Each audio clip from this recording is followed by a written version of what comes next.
ഒരു train rake ഏത് കൊല്ലം നിർമ്മിച്ചു എന്നത് കണ്ടുപിടിക്കുന്നത് എങ്ങനെയെന്നറിയോ?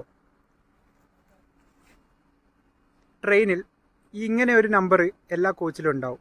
അപ്പോൾ അതിൽ ആദ്യത്തെ 2 നമ്പർ കണ്ടില്ലേ, അതായത് 25. അപ്പോൾ ഈ ട്രെയിൻ റേക്ക് 2025 നിർമ്മിച്ച റേക്കാണ്. അതേപോലെ ഇത് കണ്ടുപിടിക്കാൻ നമുക്ക് മറ്റൊരു ട്രിക്ക് കൂടിയുണ്ട്, അതുകൂടി നോക്കാം. ട്രെയിനിൻ്റെ ഉള്ളിലേക്ക് വരുമ്പോൾ ഏകദേശം ഇവിടെ ആയിട്ട് ഇങ്ങനൊരു ടാഗ് നമുക്ക് കാണാൻ പറ്റും. അപ്പോൾ അതിൽ റെയിൽ കോച്ച് ഫാക്ടറി കപൂർത്തല എന്ന് കണ്ടില്ലേ, അപ്പോൾ റെയിൽ കോച്ച് ഫാക്ടറി കപൂർത്തലയിലാണ് ഈ കോച്ച് നിർമ്മിച്ചതെന്ന് നമുക്ക് മനസ്സിലാക്കാം. അതേപോലെ ഡേറ്റ് ഓഫ് മാനുഫാക്ചറിങ് എന്ന് കണ്ടില്ലേ, അത് സെപ്റ്റംബർ 2025 എന്ന് കാണാൻ പറ്റും. അപ്പോൾ ഈ train rake September 2025 rail coach factory കപൂർത്തലയിൽ നിർമ്മിച്ച റേക്കാണ്. അതേപോലെ ഈ കോച്ചിൻ്റെ കാര്യം നോക്കുമ്പോൾ ഇത് ഇൻ്റഗ്രൽ കോച്ച് ഫാക്ടറി ചെന്നൈയിൽ 2024 ഡിസംബറിൽ നിർമ്മിച്ച കോച്ചാണെന്ന് കാണാം.